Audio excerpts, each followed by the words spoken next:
시청자 여러분 안녕하십니까? 뉴스 현장 시작합니다. 일본 정부의 네이버 라인 지분 조정 요구로 촉발된 이른바 라인 사태를 두고 야당의 공세가 강화되고 있습니다. 이재명 대표도 가세하는 등 정치권도 본격적으로 움직이고 있습니다. 방금 전 민주당은 공동 기자회견을 진행하고 정부에 대한 압박을 강화했는데요. 정치부 연결해서 자세히 알아보겠습니다. 이태영 기자, 기자회견에서 어떤 내용이 나왔습니까? 네, 민주당은 방금 전인 오후 1시 40분쯤 소관 상임위인 과학기술정보방송통신위원회와 외교통일위원회 소속 위원들이 공동 기자회견을 열었습니다. 민주당은 이 자리에서 정부가 그동안 라인 사태에 손을 놓고 있었다며 압박을 강화한 것으로 전해집니다. 최근 일본 정부가 네이버의 라인 야후 경영권을 일본 소프트뱅크에 넘기라고 압박한 데 대해 대통령실과 정부가 적극적인 대응에 나서지 않았다는 겁니다. 앞서 이재명 대표는 지난 10일 페이스북에 이토 히로부미 손자가 사이버 용토 라인 침탈을 하고 있는데 조선과 대한민국 정부는 멍하게 보고 있다며 압박에 가세했는데요. 국민의힘 호준석 대변인은 이를 두고 정부가 멍 때리고 있었다는 것은 분명한 왜곡이라며 감정적으로 대응하고 선동하는 것을 자제해달라고 촉구했습니다. 조국혁신당도 방금 전 기자회견을 열고 윤석열 정부는 일본 정부에는 아무 말 못하고 화가 난 국민을 달래는 데에 집중하고 있다고 지적했습니다. 조국혁신당 조국 대표는 내일 독도를 찾아 정부의 대일 외교를 비판하는 성명을 발표할 예정입니다. 지금까지 정치부에서 전해드렸습니다. 들으신 것처럼 지금 범야권은 특검법과 라인 사태를 중심으로 공조 움직임이 거세지고 있고 여당인 국민의힘에선 한동훈 전 위원장의 근황이 연일 화제가 되고 있습니다. 전문가들과 정치권 쟁점 하나씩 살펴보도록 하겠습니다. 네, 이현종 문화일보 논설위원, 윤기찬 국민의힘 법률위 부위원장, 장윤미 변호사, 성치훈 민주당 정책위 부의장 나오셨습니다. 안녕하세요. 안녕하세요. 네, 안녕하세요. 네, 주제 바로 보시겠습니다. 힘을 얻고 있는 야권 공조 상황부터 짚어보도록 하겠습니다. 자, 어제는 범야권 6개 정당이 해병대원 특검법 수용을 촉구하며 용산 대통령실 앞에서 공동 기자회견을 열었습니다. 직접 들어보시죠. 당연하고 상식적인 요구를 나쁜 정치라고 매도하는 것이야말로 정말 나쁜 정치입니다. 철저한 진상조사로 책임 소재를 명백히 규명하고 재발 방지 대책을 마련하는 것이 국가의 역할이자 책임입니다. 대통령이 거부권을 행사한다고 진실을 가릴 수는 없습니다. 다른 거 필요 없습니다. 그냥 최해병 특검법을 수용하십시오. 대통령이 또 거부권을 행사하면 그 다음에는 국민이 대통령을 거부할 것입니다. 그제는 민주당 초선 당선인들 주축으로 해병대원 특검법 수용을 촉구하는 천박농성을 벌였고 어제는 또 이 조국혁신당을 포함해서 범야권 정당들이 이 대통령실 앞에 모여 기자회견을 열었습니다. 자, 지금 공수처 수사가 진행되고 있고 아직 수사 결과가 나오지 않은 상황에서 특검을 강조하는 이유, 공수처를 혹시 믿을 수 없다는 건지 아니면 공수처 수사에 어떤 한계가 있는 건지 그 이유가 뭡니까? 첫 번째는 속도의 문제입니다.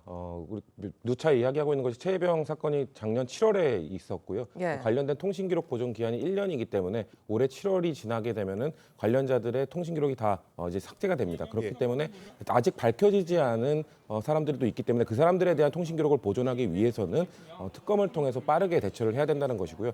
말씀하신 것처럼 그러면 공수처를 못 믿는 것이냐 이런 얘기들을 하는데 공수처를 못 믿는 게 아니라 근데 공수처가 항상 그 속도의 한계가 있었습니다. 왜냐하면 물리적 한계가 있어요. 공수처의 규모가 그렇게 크지 않기 때문에 맡고 있는 사건들은 많고 그러다 보니 이렇게 속도를 요하는 사건에 대해서는 좀 문제가 있다라는 지적들을 했던 것이고 또 내용의 문제도 있습니다. 왜냐하면 지금 공수처장을 최근에 대통령께서 임명하지 않았습니까?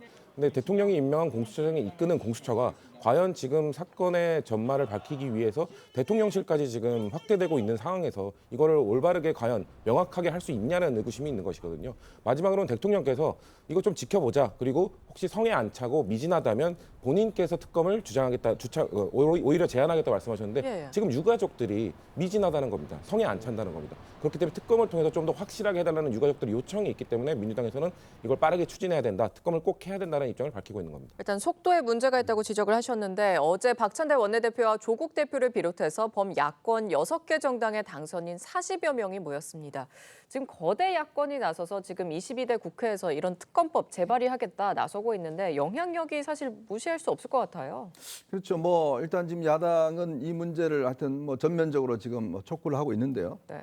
정말 야당이 진상을 규명되는 걸 원할까? 저는 그런 의문을 제기를 합니다. 네. 자, 왜냐하면 지금 속도 문제를 이야기를 하셨는데 수사에서는 속도보다는 진상이 중요하겠죠. 정말 어떤 진상이 있었는지를 파악하는 게 중요할 겁니다. 예. 자, 그런 걸 위해서 문재인 정부가 무리하게 통과시킨 게 바로 뭐죠? 바로 공수처입니다. 자, 공수처에서 일단 이런 사건들을 수사하기 위해서 만든 게 공수처고 공수처장을 대통령이 임명한다고 못 믿겠다라고 하는 게 말이 되는 소리입니까? 자, 공수처는 국회가 요청을 해서 그중에서 2명을 요청을 하면 대통령이 임명하게 돼 있습니다. 예. 그러면 앞으로 모든 수사는 못 믿겠다는 이야기인가요? 자, 대통령이 임명했기 때문에 그건 말이 안 되지 않습니까? 네. 그리고 공처가 지금 수사를 벌이고 있습니다. 자, 이 사건은요, 어떤 면에서 보면 제가 볼 때는 지금 두 갈래로 진행이 되고 있잖아요. 경북경찰청에서는 사건 본질에 대한 문제, 그 다음에 이제 공처에서는 이 사건에 대한 부당한 압력에 대한 문제 수사하고 있지 않습니까? 자, 그렇다면 저는 공처가 그렇게 오래 끌 것 같지는 않습니다. 그러면 정말 국민들에게 제대로 된 진상을 파악하기 위해서는 이 사건에 대한 공수처의 수사, 사실 공수처라는 게 거의 특검과 마찬가지입니다. 예. 왜냐하면 공수처는 어느 기관에도 지금 통제를 받지 않습니다. 독자적인 기구거든요. 예. 그러면 공수처 결과가 나오면 정말 거기에 국민들이 보시기에 이건 좀 문제가 있다고 한다면 뭐 특검을 해도 저는 된다고 봅니다. 그런데 그럼에도 불구하고 왜 야당이 이렇게 특검을 요구할까?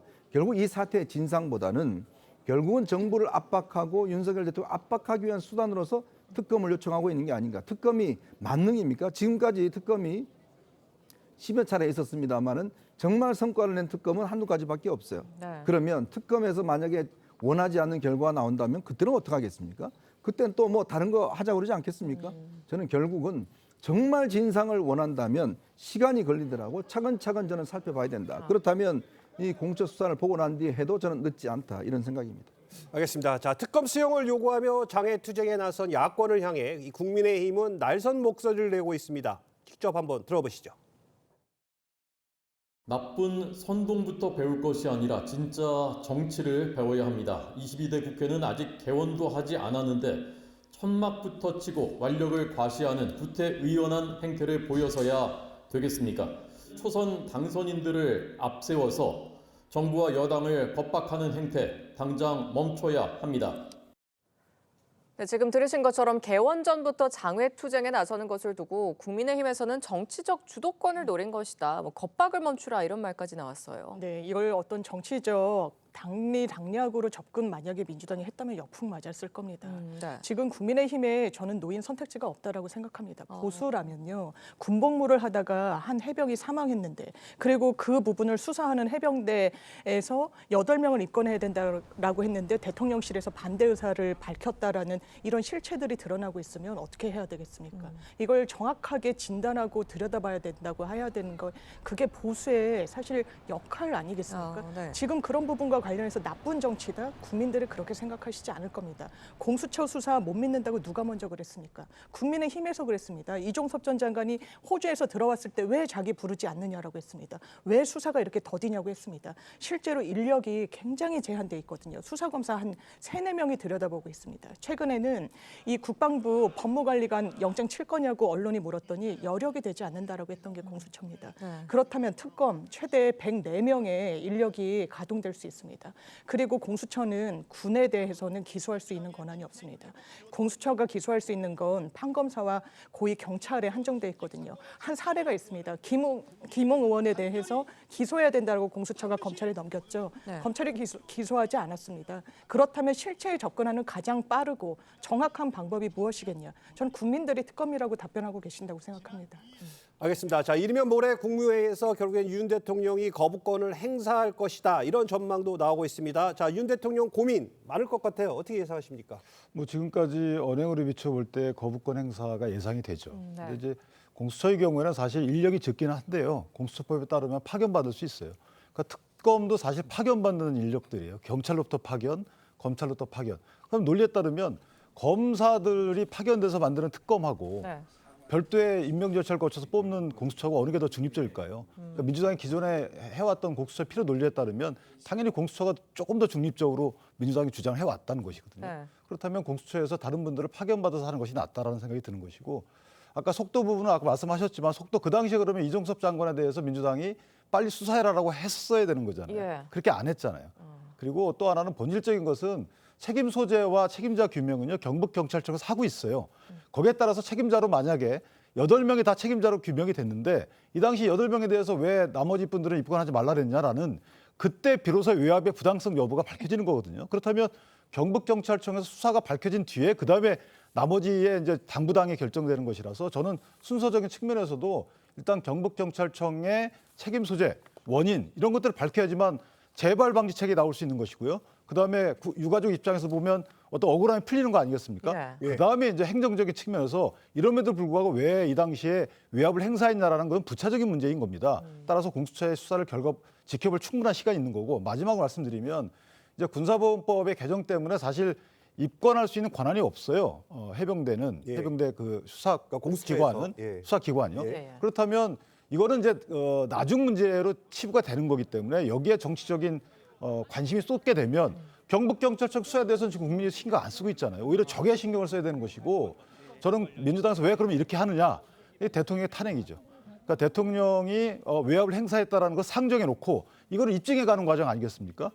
그럼 대통령 탄핵을 위해서 지금 그 민주당에서 얘기하는 해병대원의 순직에 대한 진짜 원인 규명은 늦춰지고 있는 거잖아요. 저는 그래서 오히려 민주당은 경북경찰청에 찾아가서 빨리 해라.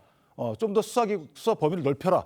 이런 식으로 하는 것이 맞지 지금 대통령실 찾아갈 때는 아니라고 생각합니다. 지금 말씀하신 거에 대한 좀 반론을 듣고 싶고요. 이런 분위기 속에서 지금 윤 대통령이 거부권을 행사하면 범야권의 반발은 굉장히 좀 거셀 것 같거든요. 그렇죠. 아까 근데 경북경찰청을 가야 된다고 말씀하셨는데 맞습니다. 일단 그 군대 안에서는 뭐 수사권이 없다 계속 얘기를 하시는데 조사 권한이 있습니다. 초기 기초 조사를 해서 넘기도록 되어 있습니다. 근데 아까 말씀하신 것처럼 8명의 피의자를 상정해서 넘기는 것을 누군가가 이종섭 그 당시 국방부 장관이 누군가의 전화를 받고 입장을 바꿨다는 게 명백합니다. 그리고 그 전화를 건 곳이 이태원로 용산 대통령실이라는 것도 지금까지 밝혀졌습니다. 근데 대통령이 누구라는 것까지는 밝혀지지 않았죠. 그렇기 때문에 사실상 이게 대통령이 그 뭔가 외압을 행사한 것이다라는 얘기들이 있는 것이고, 이것은 수사 권한이 없는데 무슨 수사의 외압이냐라고 계속 주장을 하시는데, 수사에 대한 외압이 아니라 기초 조사에 대한 분명 누군가의 외압이 있었다는 것이 지금 사실은 거의 밝혀진 것이기 때문에 대통령이 만약에 이거에 대해서 거부권을 행사하신다면 본인에게까지도 수사의 범위가 그 영향을 확대될 수 있는 그 수사, 그 특검에 대해서 거부를 하시는 것이거든요. 그렇기 때문에 저는 지금까지 뭐 그 거부권 행사를 수차례 하셨지만 이번에 만약에 거부권을 행사하게 되시면 저는 이건 상징적인 거부권이 될 것이다. 왜냐하면은 22대 국회에서도 계속해서 아마 전국 교착 상태에 빠지게 될 겁니다. 왜냐하면 지금 야당이 뭐 192석 다 범야권이 거대한 의석을 갖고 있지만 200석이 넘지 않는 상황이지 않습니까? 예. 그렇게 되면 계속해서 아마 야당은 여당에서 대안을 내놓고 있지 않는 법안들에 대해서 계속해서 통과시키고 대통령은 거부하고 이런 전국 교착 상태에 빠지게 되는 22대 국회의 시발점이 아마 최혜병 특검법의 거부권 행사가 될 것이다. 저희는 그렇게 보고 있습니다. 자, 이 점도 한번 짚어보도록 하겠습니다. 자, 해병대원 특검법에 대해 이제 윤 대통령이 거부권을 행사하게 되면 지금 들으신 것처럼 민주당은 재의결을 추진할 방침인데, 자, 그러다 보니까 이제 국민의힘은 이탈표 단속이 과제가 됐다, 이런 얘기가 나오고 있습니다. 안철수 의원의 목소리 들어보시죠. 나라를 위해서 목숨을 바친 분에게는 국가가 할 수 있는 최고의 예우를 해드리는 게 그게 선진국이죠. 저는 우리나라는 그 수준이 됐다고 보는 그런 입장입니다. 그래서 그런 정말 핵심 가치를 지키기 위해서 조금의 불리함이 있다고 하더라도 당당하게 돌파하겠다. 각자의 소신대로 행동할 수밖에 없다고 생각합니다. 네, 지금 들으신 대로 안철수 의원은 당론과 어긋나더라도 찬성표를 던지겠다 이런 입장인데, 앞으로 이런 입장들이 계속 늘어날 가능성도 있다고 보십니까? 뭐 아마 이제 입장들이 몇몇 지금 현직 의원들, 그다음에 이제 아마 22대 되면 또 당선인들은 좀 다를 수도 있을 거예요. 그때는 이제 국회의원이 되니까. 근데 참 이 문제를 과연 이 보훈의 문제로 접근한 것이 맞느냐, 저는 의문을 제기합니다. 자, 이게 지금 의문사도 아니고 사고사지 않습니까? 네. 자, 그렇다면 이 부분에 대한 어떤 국가적인 책임과 이런 보훈의 임무는 당연히 있는 거죠. 근데 그게 과연 특검일까요? 저는 그런 어떤 접근법은 동의하기 어렵습니다. 자, 이런 식이면 예를 들어서 어떤 문제가 생기면 무조건 다 특검을 해야 되는 것인가? 자, 근본적인 그런 어떤 의문도 있지 않겠습니까? 자, 그러면 문제는 이거를 정말 이 외압을 통해서 뭔가 막았다 그러면 그런 것들을 철저히 이제 그 파악을 해낼 것이고 또 그러기 위해서 지금 공수처가 수사를 하고 있는 부분 아니겠습니까? 네. 그리고 대통령이 지금 이 문제에 관련해서 죽어도 특검 안 한다 뭐 이런 입장이 아니잖아요. 지난번 기자회견에 보셨지만 본인도 특검을 본인이 직접 하겠다라고 이야기를 했지 않습니까? 네. 그렇다면 정말 이 부분에 대한 진상을 우리가 알고 싶다라면 저는 공수처에서 1차적인 수사를 하고 그다음 특검에 또 한 번 더 하고 그렇게 한다면 저는 국민들이 아마 의문이 풀릴 거라고 봅니다. 그럼에도 불구하고 왜 자꾸 이 시점에 특검이냐. 이 특검이 보면요. 결국은 또 민주당이 추천하는 사람으로 특검을 하도록 되어 있습니다. 그럼 매일 지금 브리핑을 하도록 되어 있습니다. 네. 아까 윤기찬 변호사 이야기했지만 이 의도 자체가 보면 결국은 대통령 탄핵으로 갈 수 있는 어떤 이 중간다리 그리고 탄핵의 요건을 만들기 위한 거 저는 그런 목적이라고 봐요. 자 그렇다면 그런 정치적 목적을 가지고 하는 것인데 국민들 입장에서는 아니 어떻게 해병대원이 죽었는데 정부가 이렇게 할 수 있느냐라는 감성적인 측면은 있겠죠. 그러나 좀 더 냉정하게 보면 이 문제는 결국 야당이 대통령 즉 압도적인 의석을 가지고 있는 야당이 대통령 탄핵으로 가기 위한 그 중간다리로 이걸 삼는 것이기 때문에 그 정치적 목적과 정말 해병대원을 위한 것이었는지 이 부분을 좀 더 우리가 냉정하게 갈라볼 필요가 있다는 겁니다. 알겠습니다. 자, 민주당은 21대 국회 마지막 본회의에서 이 해병대원 특검이 무산되더라도 22대 국회에서 재발의할 계획이다 이렇게 밝혔습니다. 아까 말씀하신 것처럼 그렇게 되면 대치정국에 대한 우려 안 나올 수가 없는데 어떻게 보십니까? 일단 민생 관련해서 여러 법안들 협력하는 게 맞죠. 협치하는 게 원칙이라고 생각합니다. 그렇지만 협치할 것과 그렇지 않은 부분 분별해야 될 필요도 전 정확히 있다라고 생각합니다. 최상병 특검법이 그런 문제라고 생각하는데요. 대단히 이상합니다. 최해병이 사망한 이후에 그 장관이 결재를 했습니다. 8명 입건이 되는 거에 대해서. 그런데 하루아침에 번복이 되죠. 수사 브리핑도 예정돼 있는 하루 전에 다 취소가 됩니다. 그러면서 박정훈 대령이 들었다는 건 이른바 VIP의 경로입니다. 대통령이 관여했는지 안 했는지는 저희는 지금 알 수가 없습니다. 대통령 기자회견에서도 관련 질문이 나왔지만 대통령께서 사실상 답변하지 않으셨으니까요. 지금 탄핵을 이야기할 계제가 아니라고 생각합니다. 왜? 대통령에 대한 수사는 이루어지지도 않았으니까요. 그렇지만 차츰차츰 이 실체를 들여다봐야 될 필요가 분명히 있다는 겁니다. 이런 부분을 그냥 뭉개고 지나간다? 그러면 이렇게 유사한 사고 어떻게 재발 방지 막을 겁니까? 윗선이 책임지지 않고 그냥 본인들은 아무런 책임이 없다라고 이야기하는 걸 국민들이, 군인들이, 그러니까 어머니들이 용납하고 계십니까? 어제 용산에도 해병대 예비역들이 찾아갔습니다. 국민의힘 지지자였던 분들이 상당히 많다고 하시죠. 진보 보수의 문제가 아닙니다. 민주당과 국민의힘의 문제도 아닙니다. 이 부분에 대해서는 국가 보안 안보 차원에서 정확하게 짚고 가야 되기 때문에 가장 유효한 수단인 특검을 가져가야 된다는 겁니다. 제가 한마디 지적하고 싶은 것은요. 예. 정말 국가 안보와 정말 이걸 민주당이 우선시한다 그러면 과연 서해 공무원 사태 때 또 천안함 사태 때 뭘 했느냐를 묻고 싶습니다. 자, 천안함 사태 때 과연 그러면 천안함 폭침 사태 때 민주당이 한 게 뭐겠습니까? 북한이 의뢰를 했다는 것 자체에 대해서 부인하는 일을 계속해왔지 않습니까? 그리고 그 천안함 유족들에 대해서 어떤 행동을 취했나요? 자, 서해 공무원 사태 때 특검했습니까? 자, 우리 우리 공무원이 북한에서 사살됐는데 어떤 자세를 취했나요? 자, 그때 그렇게 안보 이렇게 과연 외쳤습니까? 과연 그러면 최상병 문제만 이렇게 안보를 강조할 수 있는 이야기인가요? 정말 민주당이 안보를 강조한다면 저는 또 동일한 잣대를 들이대야 된다. 왜 최상병 문제만 그렇게 안보가 중요하고 천안함과 서해 공무원 사태 때는 안보가 중요하지 않았는지 그걸 저는 묻고 싶은 겁니다. 제가 하나만 더 혹시나 듣는 분들이 의아할까 봐 그러는데 그러니까 대통령이나 국민의힘 입장에서도 보면 이 원인 규명하자는 거예요. 그러니까 수사를 대통령이고 외압 행사한 실체가 있으면 그 실체를 밝히라는 겁니다. 그걸 공수처에서 해보고 그다음에 미진하다고 생각이 되면 이제 특검을 하자는 원래 그 특검 제도의 목적이 그거잖아요. 근데 이거 공수처 건너뛰고 하고 있는데 그걸 뺏어간다. 공수처라는 것은 사실은 보다 중립적으로 평가받는 수사기관이기 때문에 이거를 반대했다고 해서 특검을 반대했다고 해서 대통령에 대한 수사 또는 외압 실체에 대해서 규명하지 말자 이런 게 아니거든요. 이건 분명히 하고 싶습니다. 알겠습니다. 자, 다음 주제로 한번 가보도록 하겠습니다. 지금부터는 정치권까지 가세한 이른바 이 라인 사태에 대해서 한번 알아보도록 하겠습니다. 자, 민주당에서는 라인을 빼앗긴 것은 우리의 경제 영토를 빼앗기는 거다. 국민의힘에서는 실리적으로 접근해야 한다. 이렇게 입장이 팽팽히 맞서고 있습니다. 함께 들어보시죠. 대통령실은 네이버의 이익을 위한다면서 뒷짐만 지고 있습니다. 윤석열 정부는 일본 정부의 라인 강탈을 묵인할 작정인지 답하십시오. 라인을 빼앗기는 것은 우리의 경제 영토를 빼앗기는 것입니다. 정부가 멍 때리고 있었다는 것은 분명한 왜곡이고요. 감정적으로 대응하고 선동하는 것이 문제를 실질적으로 해결하기 위한 것인지 아니면 당리당략을 위한 것인지 저는 모르겠습니다. 2021년에 소부장 사태 때 죽창가를 불러서 그것이 문제를 실질적으로 해결하는 데 도움이 됐습니까? 아니면 악화시켰습니까?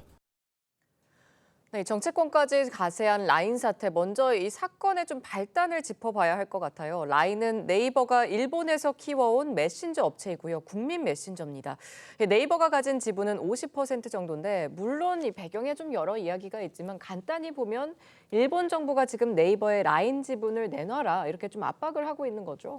그렇죠. 이제 이 라인 같은 경우는 지금 일본뿐만 아니라 동남아에 한 2억 명 정도의 이용자가 있습니다. 예. 우리는 뭐 국민 메신저가 카카오톡이잖아요. 네. 일본은 또 라인이 90% 이상을 점유하고 있습니다.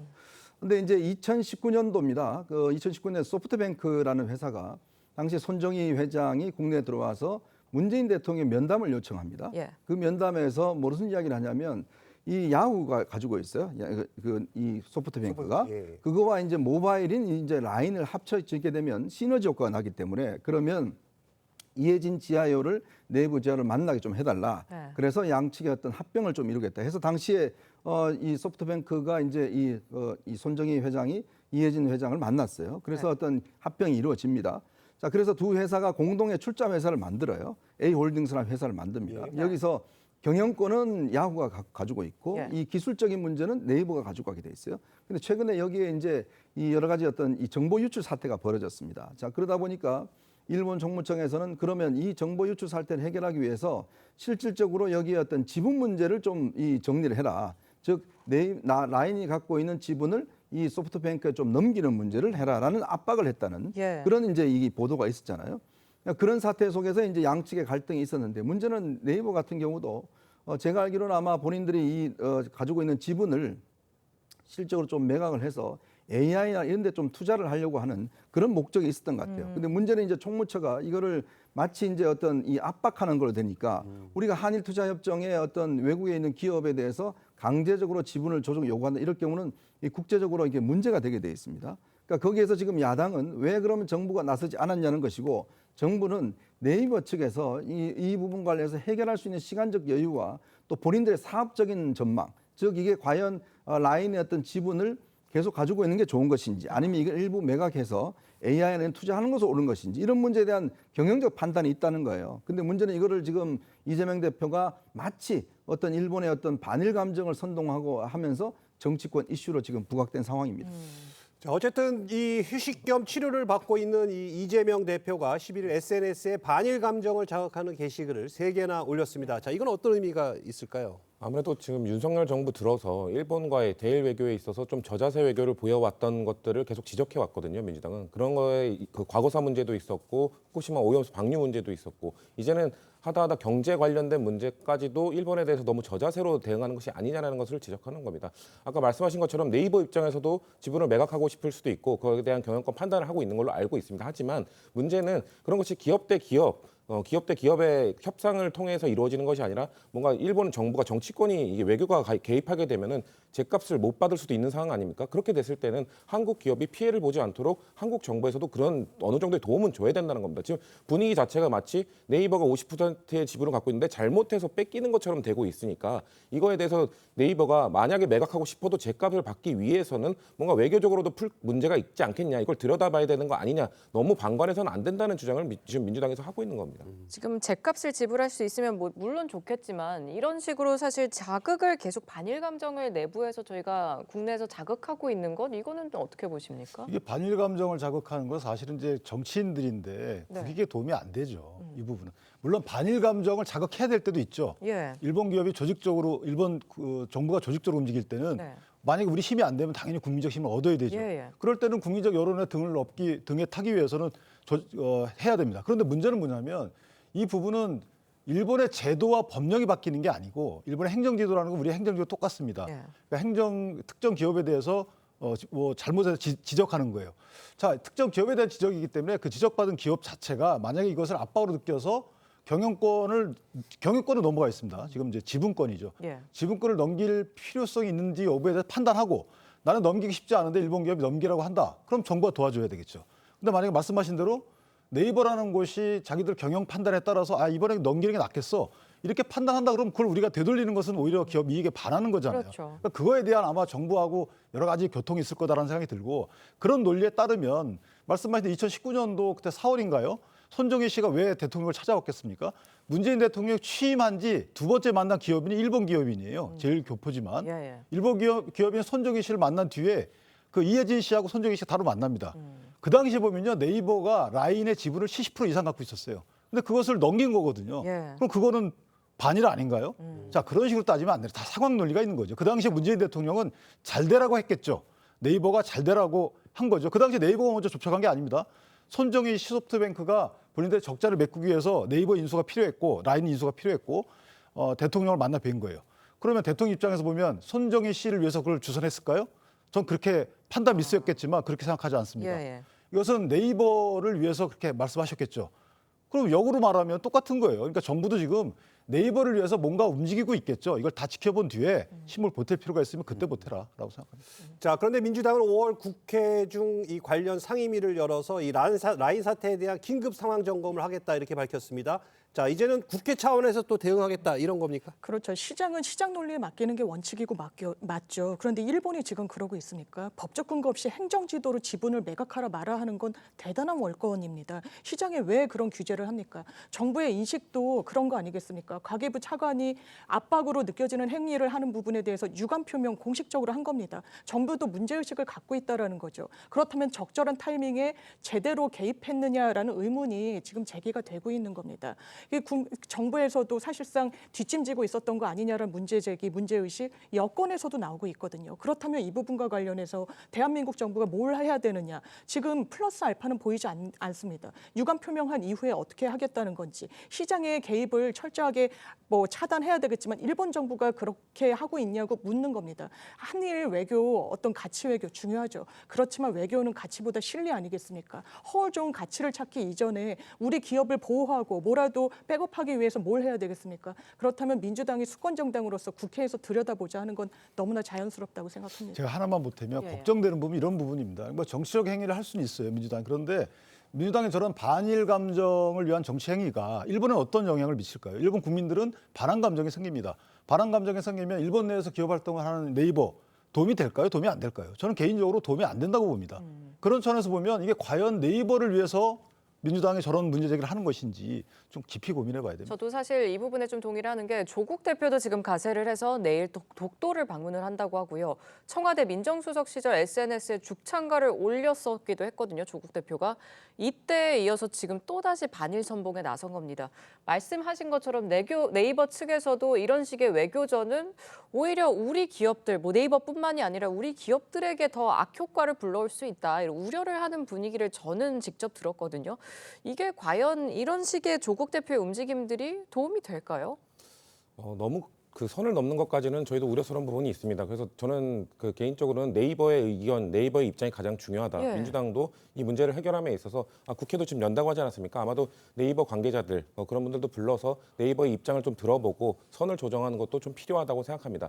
다만 그 당시에 뭐 죽창가 문제를 이야기할 때 그 당시 그 소부장 문제를 더 악화시키지 않았냐는 비판이 있었는데, 근데 그 문제를 들여다봐야 되는 것이 그때 소부장 문제가 불거졌던 것은 일본 정부가 먼저 화이트리스트에서 한국을 배제하면서 발생했던 것이고, 그때 죽창가 같은 한일 감정을 반일 감정을 자극할 수 있는 그런 것들이 도움이 됐느냐? 저는 결국 소부장 사태가 터졌을 때 한국의 그 관련 기업들이 더 자립화에 성공하고 성공적으로 자리를 매김하지 않았습니까? 그런 것들이 그런 결과론적으로 봐야지 중간에 있었던 그런 조국 장관 그 당시에 그런 그 선동적인 언행들이 오히려 그 소부장사를 악화시켰다라는 평가는 좀 부적절하다고 생각을 하고요. 이번 사태에 있어서도 지금까지는 모르겠습니다. 지금까지는 그래도 일본 정부가 한국에서 이렇게 압박을 하니까 이거는 우리 경영권에 대해서 직접적 압박은 한 것은 아니다라면서 좀 우회적인 해명을 내놓지 예. 않습니까? 그런 긍정적 효과를 어느 정도 봤으니 저는 민주당에서도 좀 이제 숨고르기를 할 단계가 오지 않았나.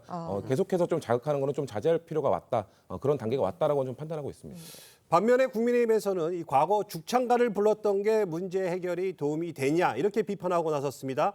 제 기억에도 당시 한일 관계가 굉장히 얼어붙었었고 또 경제도 타격이 있었던 것으로 기억이 되거든요.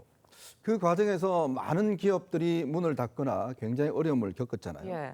그러니까 결국 정치가 외교와 우리 어떤 기업들의 어떤 생존권, 기업들에 도움이 돼야 되는데 이번 사태도 보십시오. 지금 우리가 좀 전에 이야기했듯이 정말 이 정부가 제대로 대응을 했는지, 자 그러면 우리가 어떻게 해야 될지 이런 문제를 국회에서 논의하는 게 전 당연하다고 봅니다. 네. 그래야지만 우리 기업들도 힘을 얻는 거 아니겠습니까? 근데 지금 이재명 대표와 조국 대표 하는 일이 뭐죠? 이재명 대표 바로 일본 총무상이 이토 히로부미의 고손자다 이런 지금 사진을 올리고 있지 않습니까? 예. 조국 대표 독도 간다 그러잖아요. 이게 무슨 일이죠 정말? 아니 이런 문제 이렇게 이 문제가 이런 방식으로 해결돼야 될 문제인가요? 아니 정말 이 범야권의 양당의 대표가 어떤 문제가 터지면 이 문제에 대한 원인 해결과 이런 걸 찾기 이전에 벌써부터 선동을 하고 나오고 있지 않습니까? 전 정말 걱정되는 대목이 바로 이 대목입니다. 과연 이런 행동이 도대체 왜 이런 행동을 벌이고 있는 것인지, 정말 이게 지금 죽창을 들어야 될 문제, 독도로 갈 문제인지, 정말 이게 우리 기업들에게 도움이 될 것인지 저는 정말 한번 심각하게 생각해 봐야 되는 것이고요. 그리고 이재명 대표도 지금 이 문제를 단순히 총무상이 이토 히로부미의 지금 고손자다 이런 문제를 부각해서 이 문제가 해결될 문제인가요? 저는 정말 정치권이 이제 더 이상 기업의 발목을 잡아서는 안 되고 아까 말씀하신 대로 정말 기업들에게 도움을 줬는 것이 정부가 뭘 했는지 이 부분을 따진다면 정말 국민은 박수 칠 겁니다. 근데 그 선을 넘어서 벌써부터 선동을 저렇게 하고 있으면 오히려 좋아하는 분은 일본이 좋아할 겁니다. 만약 이게 외교전으로 비화하게 되면 네. 파장이 어느 정도 될 거라고 보세요? 이게 좀 커질 수 있는 여지가 있죠. 네. 왜냐하면 유례를 찾기 어렵습니다. 행정지도를 가정해서 사실상 지분을 팔아라 하는 건 대단히 부적절하다는 생각이 들거든요. 네. 거기에 정부가 당연히 역할을 해야 되고 외교는 기본적으로 상호주의 아니겠습니까? 그렇다면 이 부분과 관련해서 대한민국의 국익을 취하는 데 있어서 정부가 뒷짐을 지고 있어서는 안 된다는 생각이 들고요. 이토 히로부미를 언급한 건 그런 것 같습니다. 지금 여기에 사실상 총대를 메고 있는 일본의 공무원이 마스모토 다케야키 일본 총무상인데 본인이 이토 히로부미의 후손임을 대단히 자랑스럽게 여러 차례 올린 사람이라는 겁니다. 그 역사 인식의 연장선상에 이런 한국 기업에 대한 어떤 규제가 있지 않느냐라는 문제 제기조차 하지 못하는 게 저는 온당한지 의문입니다.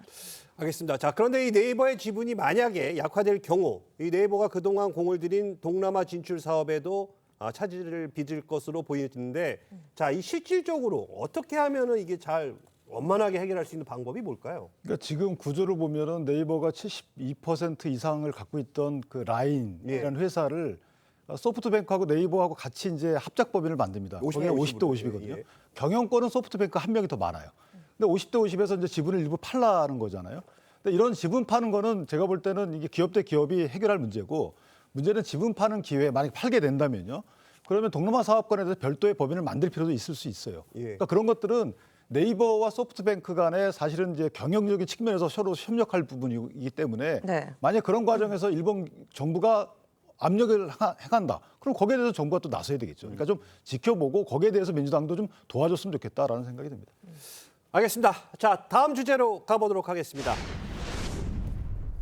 자, 이번에는 국민의힘 소식 한번 짚어보도록 하겠습니다. 최근 공개 활동을 중단한 한 전 위원장의 행보가 주목받고 있습니다. 이 목격담이 속속 올라왔는데 한 전 위원장 이번엔 도서관 열람실에서 책을 읽고 있었다고 합니다.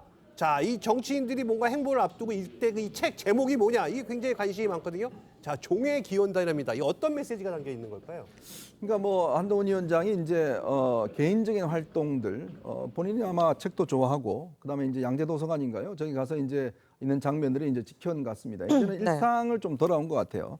이제 본인은 뭐 비대위원장을 그만두고 난 다음에 이제 어떤 개인으로서 일상을 이제 즐기고 있는 거 아니겠습니까? 그렇기 때문에 뭐 집에만 있을 수가 없는 것이고 예. 뭐 이렇게 도서관도 가고 책고 읽고 있다 이렇게 지난번에도 이야기한 바 있는데 이제 그런 것들이 아마 대중들의 관심을 더 모으는 것 같습니다. 최근에 이제 위드훈이라는 그 팬카페 5만 명을 훌쩍 넘었어요. 예. 이제 그런 걸 보면 점차적으로 이제 아마 팬들이 사실은 이제 한동훈 위원장의 복귀를 좀 희망하고 있는 거 아닌가. 한 위원장도 서서히 본인의 어떤 좀 이 충전을 하고 있는 그런 상황이 아닌가 싶습니다. 알겠습니다. 네, 그런데 국민의힘 전당대회가 당초 6월 말 7월 초보다 좀 늦어질 수 있다 이런 가능성이 제기되고 있는데 한동훈 여름 등판설 이게 또 퍼지고 있습니다. 실제로 가능성이 있다고 보십니까?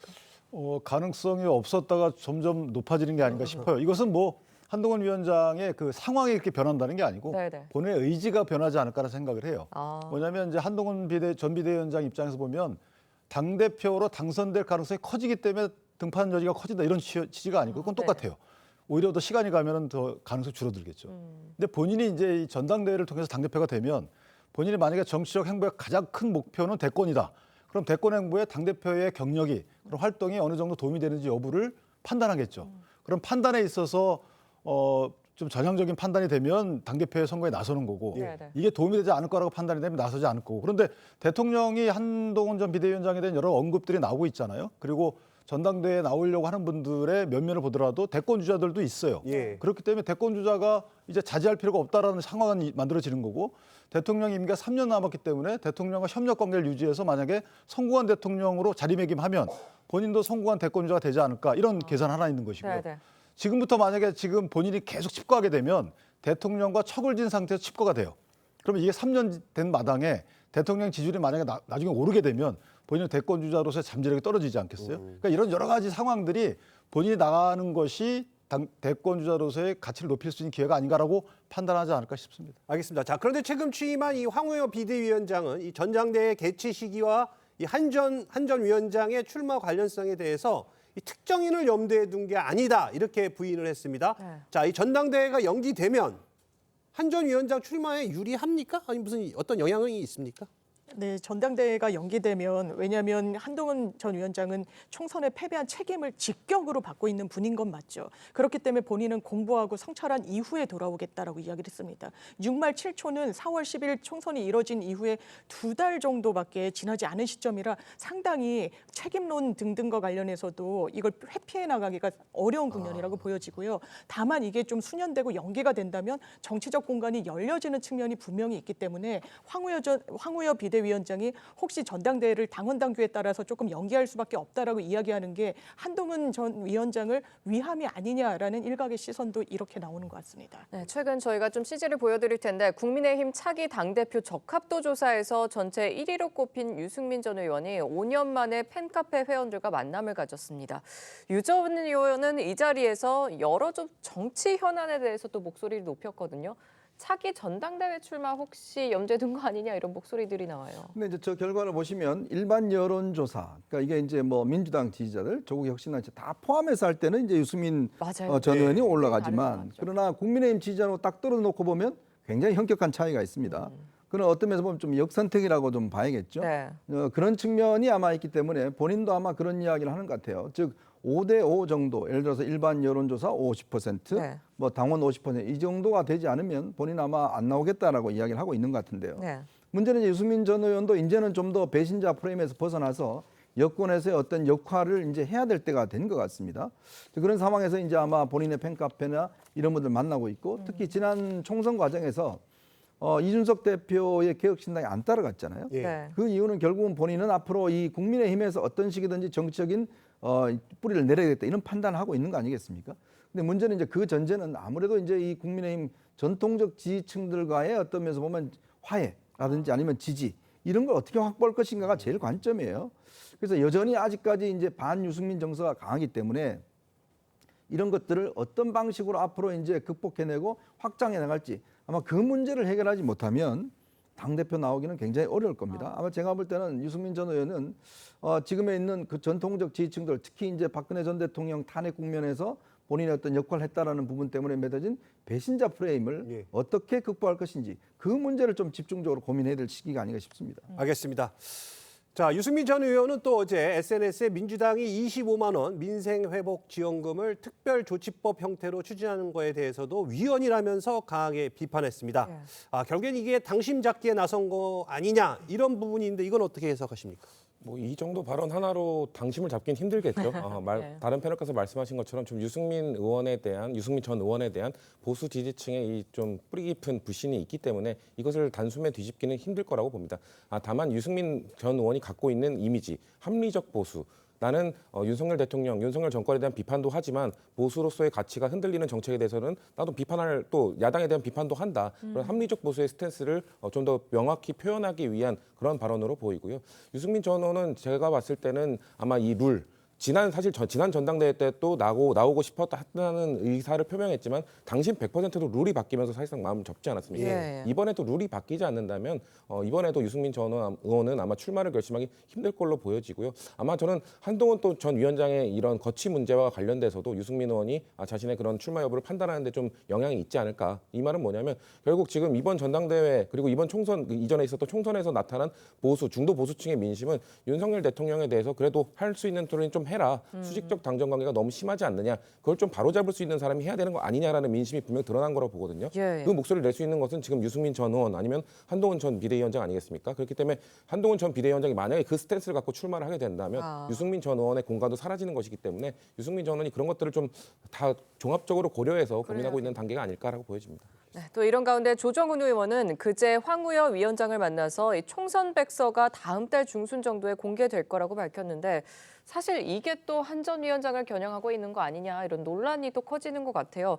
총선 백서가 전당대회에 미칠 파장은 좀 어떻게 보십니까? 그러니까 아무래도 저렇게 빨리 저는 빠르다고 보거든요. 네. 총선 백서라는 게 사실 설문조사에 그쳐서는 안 되는 거죠. 예. 출마자들을 대상으로 해서 민심이 어떠냐 해서 본인들의 답변한 내용을 그냥 기재한 거에 그치면 안 되는 거고 네.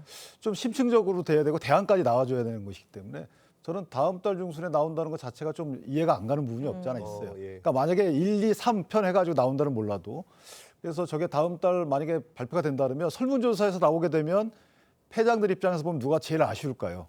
선대위원장과 대통령이겠죠. 그렇다면 저 부분은 과연 누구나 다 아는 것을 백서 형태로 기재한들 그게 어떤 효과가 있을지 저는 조금 더 심층적인 백서 작성이 됐으면 좋겠다라고 생각합니다.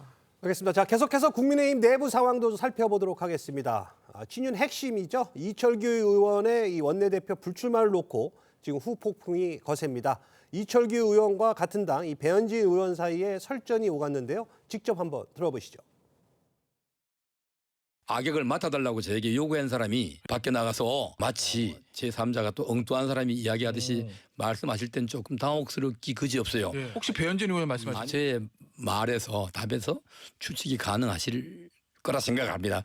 나는 동쪽을 보고 있는데 서쪽에서 요란이 소란스러울 때가 들리네. 아니 그분이 조선 의원이 정치 신인인가요? 아니죠. 말을 섞을 이유가 없다고 했다고요. 저는 안 나오시는 게 맞다고 봅니다, 이번에. 그래. 네, 다치세요. 그래 맞아. 자, 지금 뭐 보신 것처럼 이 의원이 배 의원을 향해서 나는 동쪽을 보는데 왜 서쪽이 시끄러운지 모르겠다. 이렇게 말하자 또 배 의원은 선배답게 입 무겁게 하라. 이렇게 또 서로 날선 발언들이 오갔습니다. 자, 어떻게 들으셨습니까? 참 정말 보기 드문 행태가 전개되는 것 같습니다. 자, 우선 두 사람의 어떤 이야기 뭐 논란, 뭐 옳고 그름을 떠나서 일단은 동료 의원과 기본적으로 통화한 내용을 저렇게 공개한다는 게 저는 처음 보는 것 같아요. 네네.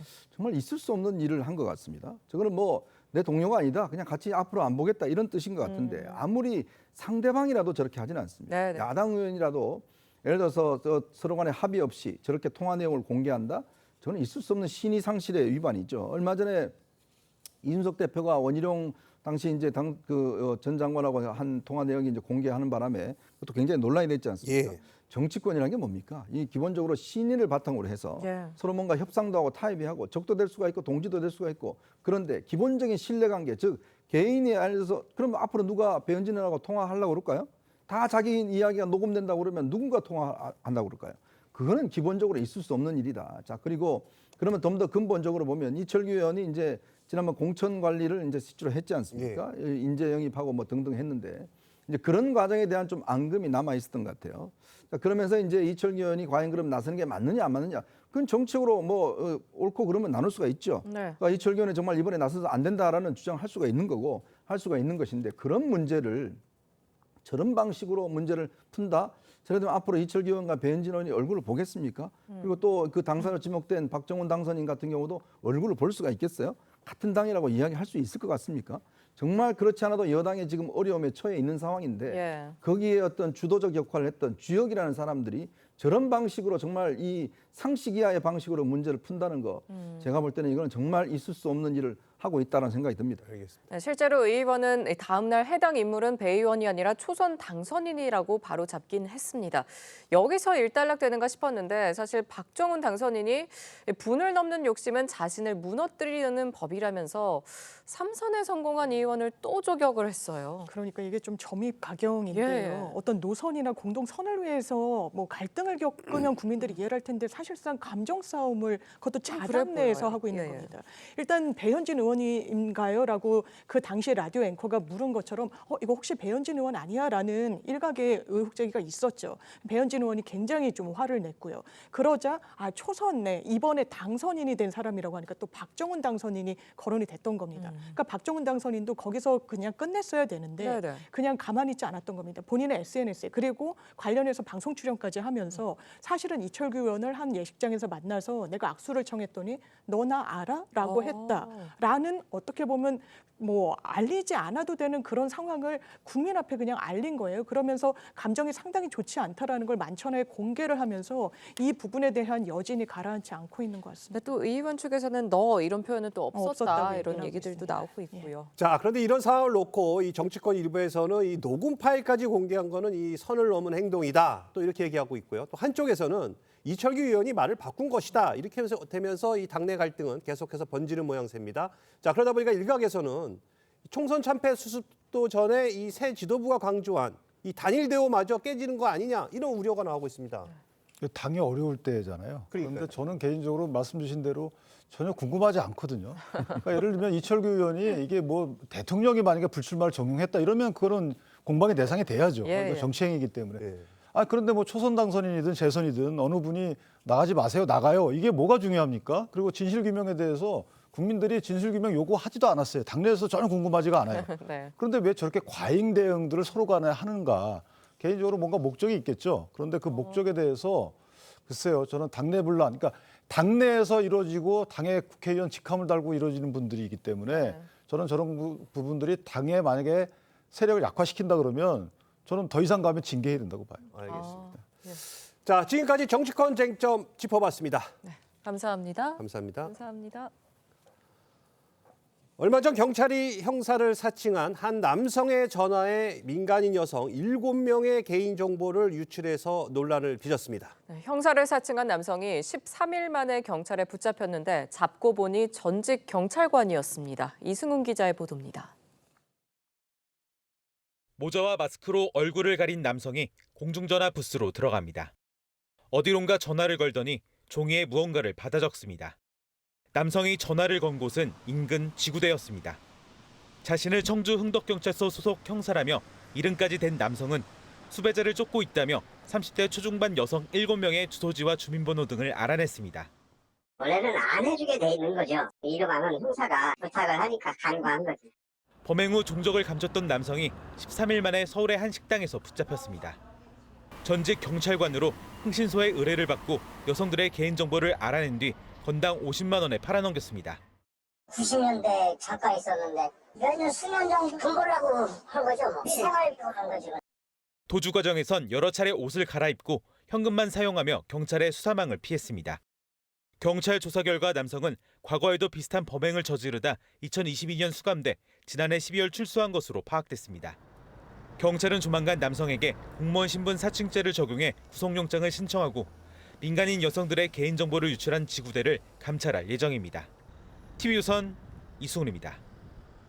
보신 것처럼 형사를 사칭한 남성의 전화 한 통화에 경찰이 개인정보를 그대로 알려주는 일이 벌어진 겁니다. 자, 이 내용과 함께 한 주간의 이슈들까지 하나씩 짚어보도록 하겠습니다. 네, 장윤미 변호사 계속해서 함께 해주시고요. 허주연 변호사 새로 모셨습니다. 안녕하세요. 안녕하세요.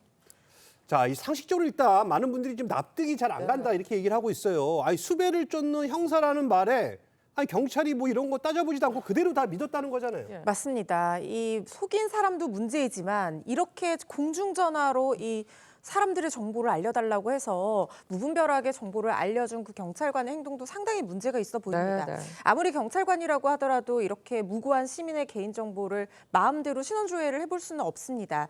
이걸 마음대로 신원조회를 한다고 하면 이건 개인정보보호법이라든가 검찰청 이 개인정보보호규칙에 위반하는 그런 행위가 될 수 있거든요. 특히 지금 이렇게 어떤 요청하는 어떤 절차라든가 아니면은 이 사람들이 지금 수배자가 실제로 맞는지 아닌지 이런 것들을 확인하는 어떤 정당한 확인 절차 없이 만연하게 이렇게 알려준 거 상당히 문제가 있어 보이는데 물론 이 과정에서 요청한 사람이 조직 내에 실제 있는 경찰관의 이름을 댔다고 해요. 네. 설령 뭐 거기에 속을 수는 있었을지 모르겠으나 적어도 지금 정보를 알려달라고 요청하는 시민들이 정당한 이유가 있어서 요청을 받은 사람들인지 아닌지 확인할 필요는 충분히 있었다는 생각이 들거든요.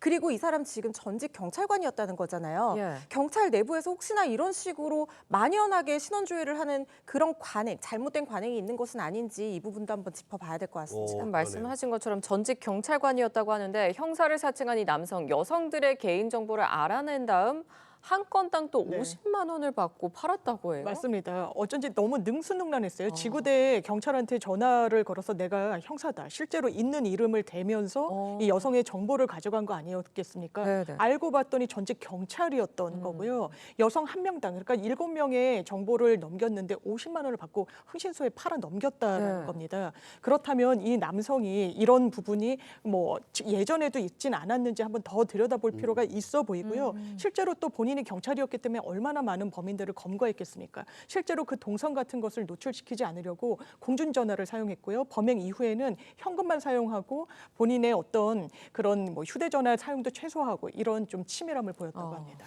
자, 그런데 이 경찰 조사 결과요. 이 남성이 이 동종 전과가 있는 것으로 또 파악이 됐습니다. 자, 이분 만약에 처벌받을 때 가중되겠죠? 그렇습니다. 이게 지금 비슷한 수법의 범행을 했던 것으로 알려져 있는데 이 부분은 당연히 뭐 상습성이라든가 동종 전과가 맞다고 하면 당연히 가중 요소가 됩니다. 그런데 거기다가 지금 이 사람이 2022년에 이런 어떤 형 선고를 받고 출소한 게 지난해 12월이라는 거예요. 그렇다고 하면 금고 이상의 형을 선고를 받고 집행이 종료된 날로부터 3년이 지나지 않은 시점에서 또다시 이렇게 금고 이상 형에 해당하는 죄를 범한 거잖아요. 네. 누번 기간입니다. 장기 2배까지 가중될 수 있는 요소입니다. 또 다른 사건도 잠깐 짚어보죠. 김미영 팀장으로 잘 알려진 전직 경찰 박모 씨가 필리핀 교도소에서 탈옥을 했습니다. 현지 당국과 우리 정부가 지금 추적 중인데 이 박 씨가 잡히면은 국내 송환 절차 어떻게 되나요? 상당히 어렵다는 게 지금 전망입니다. 왜냐하면 지금 탈옥을 했잖아요. 이게 네. 필리핀 현지법 위반이 되는 겁니다. 그래서 잡히더라도 일단 필리핀 법을 어긴 부분에 대한 어떤 사법 처리가 우선되는 부분이 있는 거예요. 네. 근데 탈옥이란 건 우리나라도 마찬가지겠지만 상당한 중형을 면하기는 어려운 부분이 있고 그렇다면 그 이후에 국내 송환이 이루어질 것인가 이게 상당히 좀 시기를 놓치게 되는 부분이 있죠. 또 하나는 아무래도 지금 잡히지 않았다 보니까 필리핀 현지에 머물고 있을 것이다라는 분석이 더 우세하긴 하지만 밀항을 했을 가능성도 열려 있어서 그렇네요. 그 시한이 계속 지체되고 있습니다. 박 씨가 이 필리핀 현지에서 죄를 짓고 형을 선고받으면 국내 송환이 지연된다. 이 점을 노려서 이 추가 범죄를 저지른 것으로 지금 알려지고 있는데 자, 이거 다른 사람들이 또 따라할 수 있어요. 이런 꼼수 차단할 수 있는 방법 없습니까? 지금 참 이게 어려운 문제입니다. 지금 이 필리핀이라는 국가는 우리나라에서 범죄를 짓고 도주하는 가장 비율이 높은 국가로 알려져 있는데 지금 이렇게 죄를 짓고 현지에서 재판 과정을 거친다라든가 아니면은 처벌받아서 형을 산다든가 하면서 국내 송환을 지연시키는 어떤 꼼수가 현지 이 도피한 사범들 사이에서 유행처럼 번지고 있다는 거예요. 그런데 만약에 현지에서 이렇게 하는 것보다 우리나라에 와서 보통의 경우에는 재판받는 게 훨씬 더 말도통하고 좋지 않을까 생각하는데요. 이렇게 현지에서 조직력이랑 자금력이 있는 경우에는 현지 경찰관이랑 교도관과 결탁을 해서 현지 교도소 안에서 굉장히 황제처럼 편하게 수감 생활을 한다라든가 아니면은 현지에 있는 어떤 조직을 이용해서 계속해서 추가 범죄, 지금 이 탈옥한 이 사람도 마약 범죄에 연루됐다는 그런 정황도 나오고 있거든요. 그러니까 추가 범죄를 저지르면서 범죄 수익으로 또다시 도피 자금을 마련하고 이런 식으로 계속해서 이 송환을 늦추게 되고요. 현지에서 설령 이 형을 선고받아서 수용자 신분이 된다고 하더라도 우리나라와 필리핀은 범죄인 인도 조약은 체결해 있지만 수용자 이송 조약을 체결한 국가는 아닙니다. 그러다 보니까 형을 살게 되면은 그 수용자 이송 조약이 없기 때문에 계속해서 실질적으로 국내 송환을 굉장히 무한정 연장시킬 수 있는 그런 결과가 될 수 있다는 거예요. 그래서 이 사람이 붙잡혔을 때, 필리핀 현지에서 붙잡혔을 때 붙잡히게 된 것도 우리 국정원이 정보를 줘서 붙잡은 거거든요. 네네. 송환 요청이 왜 빨리 이루어지지 않았던가 이 부분에 대한 아쉬움이 있습니다. 필리핀이 제3국으로 도피처로 많이 선택되는 그 국가인 만큼 이런 꼼수를 쓰면서 추가적인 어떤 형사 절차에 연루되기 이전에 국가에서 빠른 송환 절차를 밟는 것이 현실적으로 가장 좋은 방법이라는 생각이 듭니다. 알겠습니다. 다른 소식도 짚어보죠. 영화 범죄도시의 현실판 같은 일이 벌어졌습니다. 관광도시로 잘 알려진 곳이죠. 태국 파타야의 한 저수지에서 한국인 남성의 시신이 발견됐다고요? 어젯밤 파타야의 한 저수지에서 예. 한국인 남성 34살 A씨의 시신이 발견된 건데요. 이 남성은 지난달 30일에 필리핀의 관광 목적으로 이렇게 입국을 한 것으로 확인이 되고 있고요. 예. 이 시신으로 발견되기 이전에 어떤 상황이 있었냐. 지난 7일에 이 모친이 한국에 있는 어머니가 전화 한 통을 받았다는 겁니다. 네. 한국인들이 본인들이 이제 필리핀 파타야 현지에 있는데 당신 아들 때문에 우리가 큰 손해를 봤다. 마약을 버렸기 때문에 금전적 손해를 봤기 때문에 1억 1천만 원 상당. 이게 현지 돈으로 300만 바트 정도가 되는데요. 몸값으로 요구를 했고 그 이후에 경찰 수사가 진행됐지만 결국 시신으로 발견된 사건입니다. 자, 근데 이 CCTV로 현지 경찰들이 분석한 결과 이 한국인들이 A 씨를 태우고 저수지까지 갔고 여기에 지금 한국인 용의자 3명을 확인했다 이렇게 좀 알려지고 있는데 자, 태국에서 범죄를 저지른 이 한국인으로 추정되는 이 범죄자들 잡혔습니까? 아직까지 추적 중인 상황입니다. 3명이잖아요. 네. 그중에 1명은 벌써 태국을 벗어난 걸로 보여서 이 사람의 행방을 쫓는 것도 중요하고 태국 현지에 남아있는 이 용의자 2명을 추적하는 것도 중요해 보입니다. 피해자가 2일에 이 방콕 술집에서 마지막으로 목격된 이후에 행방이 묘연해졌었는데요. 3일에 현지 경찰이 이제 수사를 해봤더니 이 사람이 이제 차량에 태워서 용의자들이 차량을 태워서 숙박업소로 갔다가 저수지로 가는 그런 장면들까지 다 확인이 됐고 예.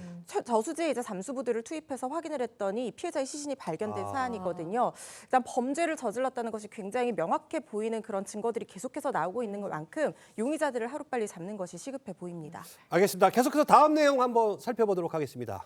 평소 갈등을 빚던 유튜버를 법원 앞에서 그것도 대낮에 살해한 50대 남성 유튜버가 우발적 범행을 주장하는 것으로 알려졌습니다. 이 50대 유튜버는요, 경찰 진술에서 혼을 내주고 싶었을 뿐 죽일 생각은 없었다. 이렇게 계속 주장하고 있다고요. 그렇습니다. 본인은 살해의 의도는 없었다는 주장을 내놓고 있는데요. 본인의 이런 내심의 의사는 주장대로 받아들여지는 게 당연하지만 아닙니다. 그 행위, 그러니까 살해에 이르게 된 사람이 사망하는 데 있어서의 이 가해자의 행위가 상당히 살인을 의도했다라고 보여지는 부분이 있습니다. 그래서 법원에서 영장을 발부했는데 이게 백주 대낮이긴 했지만 상당히 흉기를 미리 구입하기도 했고요. 차량도 미리 준비를 해놨고 그리고 여러 차례 흉기를 휘둘렀습니다. 이런 정황들을 종합해보면 매우 계획적으로 살인을 의도한 범행이라는 부분을 다투기는 어려워 보입니다. 지금 말씀하신 것처럼 미리 차량도 있었고 흉기까지 준비했는데 이런데도 우발적 범행이다? 이건 어떻게 봐야 될까요? 그러니까 형량을 낮추기 위해서 살인의 고의가 없다, 계획적으로 하지 않았다라고 하면서 이 자신의 어떤 형량을 낮추기 위한 시도를 하는 거라고 볼 수 있겠는데요.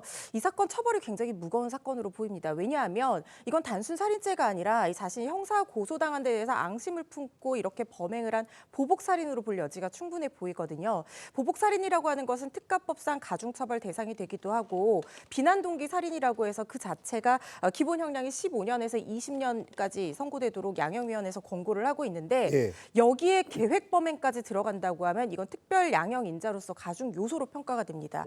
그렇기 때문에 이 부분에 있어서는 뭐 18년 이상 무기징역형까지도 선고하도록 권고를 하고 있거든요. 계획 범죄일 경우에. 그렇죠. 그래서 이렇게 양형에 있어서 큰 차이를 보니까 이 사람이 지금 일단은 살인의 목적이 없는, 그러니까 어떻게 혼을 내주고 싶었는데 살인까지 이어진 것이다라는 상해 치사를 처음에 주장하고 있는 걸로 보이고요. 계획적인 범행이 아니었다 이렇게 주장하면서 본인의 혐의 정도를 좀 중한 정도를 낮추려고 시도하고 있는 걸로 보입니다. 알겠습니다. 다음 내용 보겠습니다. 세숫대야 크기의 컵라면 보셨습니까? 또 이 사람 얼굴만한 삼각김밥. 이게 뭐 마치 만화 같은 이야기가 아니라 요즘 편의점에 이런 초대형 상품들이 잇따라 출시되고 있다고 합니다. 이 재미를 추구하는 소비자들을 겨냥한 건 알겠는데 자, 가장 중요한 거 가성비잖아요. 가성비가 어때요? 좋은 편입니다. 그래요? 한 뭐 라면 하나를 구입할 때보다 8개 들이 이 대용량 라면을 구입할 8개? 하나가 8개 들어가는 예, 거. 한 8개 정도. 사진의 저 들어가죠. 모습이. 예, 맞습니다. 와. 그러면 한 10% 정도는 저렴하게 구입하는 셈이 된다라는 거예요. 근데 모든 제품이 그런 건 아니고요. 어떤 라면 제품 같은 경우에는 실제로 따로 사는 것이 한 10% 정도 더 싸기도 한. 그런데 또 일부 빵 같은 경우, 삼각김밥 같은 경우에는 대용량 제품이 가성비에선 나은. 이게 다 좀 제품마다 차이점이 조금씩 있습니다. 지금 저희가 실제로 준비를 했는데요. 이 8배 커진 대형 그러니까. 용기 국물 라면이 지금 인기를 끌면서 대용량 이런 비모냉면 이런 종류가 좀 많아졌습니다. 이게 저희가 준비를 한 건데 이게 실제 크기거든요. 그렇죠. 그리고 이거는 두 개의 유명 인기 라면 제품을 조합해서 만들었다고는 하는데 이거 도대체 몇 인분짜리입니까? 8인분짜리라고 합니다. 그래요? 그럼 8명이 모여서 먹어야겠네요. 그렇죠. 어떻게 그런데 먹을 수가 있을까요? 아니 이렇게 캠핑 같은 거 요즘에 유행하잖아요. 갈 때 이 작은 어떤 사이즈의 라면 8개 준비하는 것보다 저거 하나 준비해서 가면 비 좋네요. 그렇죠. 짐도 줄일 수 있고 굉장히 좋을 것 같아요. 그리고 말씀하신 것처럼 이게 하나의 라면 소스만 있는 게 아니라 두 종류 라면 소스를 조합해서 김까지 있다고 하는데요. 핵심은 김입니다. 이게 작은 사이즈의 김이 들어간 게 아니라 전장 김이라고 해서 큰 사이즈의 김밥용 같이. 맞아요.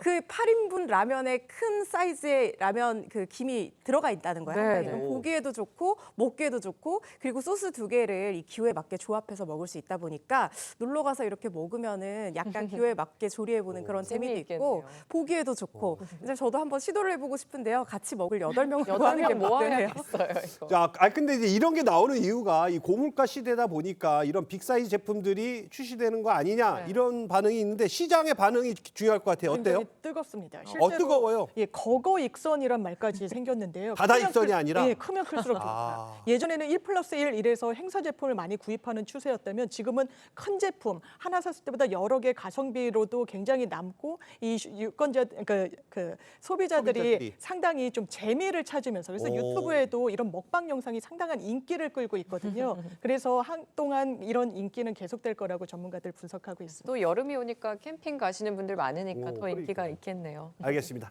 자, 두 분과는 여기서 인사 나누겠습니다. 네. 감사합니다. 감사합니다. 비구름 뒤로 북서풍을 타고 황사가 유입됐습니다.